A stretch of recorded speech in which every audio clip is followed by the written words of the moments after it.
എല്ലാ പ്രേക്ഷകർക്കും ലാലേട്ടൻ അപ്ഡേറ്റ്സിന്റെ മറ്റൊരു പുതിയ വീഡിയോയിലേക്ക് സ്വാഗതം. കേരളത്തിലെ വളരെ പ്രശസ്തമായ വളരെയധികം ആരാധകരുള്ള തിയേറ്ററുകളിലൊന്നാണ് തൃശൂർ രാഗം തിയേറ്റർ.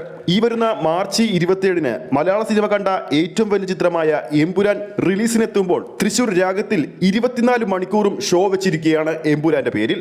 അതും ഒരു റെസ്റ്റ് ഇല്ലാതെ, ഒരു ഗ്യാപ്പ് ഇല്ലാതെ, നിർത്താതെയാണ് ഈ ഒരു ഷോ കൗണ്ടുകൾ ക്രമീകരിച്ചിരിക്കുന്നത്. രാവിലെ 6 മണിക്ക് തുടങ്ങുന്ന ഷോ 9:45, 1:30, 5:15, രാത്രി 9 മണി, 11:59 അങ്ങനെയാണ് ക്രമീകരിച്ചിരിക്കുന്നത്. നമ്മൾ പല സിനിമകളിലും കണ്ടിട്ടുണ്ട്, റിലീസ് ദിവസം സിനിമ ആദ്യ ഷോ കഴിഞ്ഞ് മികച്ച അഭിപ്രായങ്ങൾ നേടി പ്രേക്ഷകർക്ക് സിനിമ കാണാനുള്ള ഡിമാൻഡ് കൂടുമ്പോഴാണ് മിക്ക സിനിമകളിലും മിക്ക തിയേറ്ററുകളിലും 11:59 രാത്രി 11:59 ഷോ ക്രമീകരിക്കുന്നത്. എന്നാൽ അഡ്വാൻസ് ബുക്കിംഗ് ആരംഭിച്ച എമ്പുരാന്റെ ഡിമാൻഡ് കണ്ടു തന്നെയാണ് തുടർച്ചയായ 4 ദിവസങ്ങൾ 11:59 ഷോ ഇപ്പോൾ തന്നെ ചാർട്ട് ചെയ്തിരിക്കുന്നത്.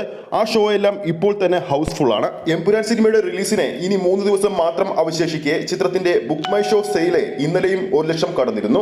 ഇതോടെ ബുക്കിംഗ് ആരംഭിച്ച ബുക്ക് മൈ ഷോയിലൂടെ 3 ദിവസങ്ങൾ കൊണ്ട് വിറ്റുപോയിരിക്കുന്നത് എമ്പുരാന്റെ പേരിൽ 9 ലക്ഷത്തിനടുത്തുള്ള ടിക്കറ്റുകളാണ്. ഇന്നലെ കേരളത്തിൽ മാത്രം ചിത്രത്തിന്റെ അഡ്വാൻസ് പ്രീ സെയില് 10 കോടി കഴിഞ്ഞിരുന്നു. ജർമ്മനി ബോക്സ് ഓഫീസിലേക്ക് പുഷ്പ 2-വിന്റെ അഡ്വാൻസ് പ്രീ സെയിൽ മറികടന്നുകൊണ്ട് എമ്പുരാൻ ഇപ്പോൾ എത്തിയെന്നാണ് പുതിയ റിപ്പോർട്ടുകൾ സൂചിപ്പിക്കുന്നത്. 2,33 ലക്ഷം രൂപയാണ് ചിത്രത്തിന്റെ അഡ്വാൻസ് പ്രീ സെയിലിലൂടെ ജർമ്മനി ബോക്സ് ഓഫീസിൽ എമ്പുരാൻ നേടിയിരിക്കുന്നത്. എമ്പുരാന്റെ global pre sale advance booking 50 കോടി കഴിഞ്ഞതോടുകൂടി തന്നെ ചിത്രത്തിന് ഇനി റിലീസിന് 3 ദിവസങ്ങൾ ഉള്ളതുകൊണ്ട് തന്നെ അഡ്വാൻസ് പ്രീ സെയിൽ 60 കോടി കടക്കുമെന്നാണ് പ്രതീക്ഷിക്കുന്നത്. അത് തന്നെയാണ് ആരാധകർ ഉറ്റുനോക്കുന്നതും. വീഡിയോ കാണുന്ന പ്രേക്ഷകരുടെ അഭിപ്രായത്തിൽ എമ്പുരാൻ സിനിമയുടെ advance global pre sale collection എത്ര കോടി വരെ നേടാൻ ചാൻസ് ഉണ്ടെന്ന് താഴെ കമന്റ് ബോക്സിൽ രേഖപ്പെടുത്താവുന്നതാണ്. ഈ ഒരു വീഡിയോ ഇഷ്ടപ്പെട്ടിട്ടുണ്ടെങ്കിൽ വീഡിയോ ലൈക്ക് ചെയ്യാനും ചാനൽ സബ്സ്ക്രൈബ് ചെയ്യുന്ന കാര്യം വീണ്ടും ഓർമ്മിപ്പിക്കുന്നു. ഫേസ്ബുക്ക് പേജിലൂടെയാണ് ഈ ഒരു വീഡിയോ കാണുന്നെങ്കിൽ ഫേസ്ബുക്ക് പേജ് ഫോളോ ചെയ്യുക. അടുത്തൊരു അപ്ഡേറ്റുമായി നമുക്ക് വീണ്ടും കാണാം.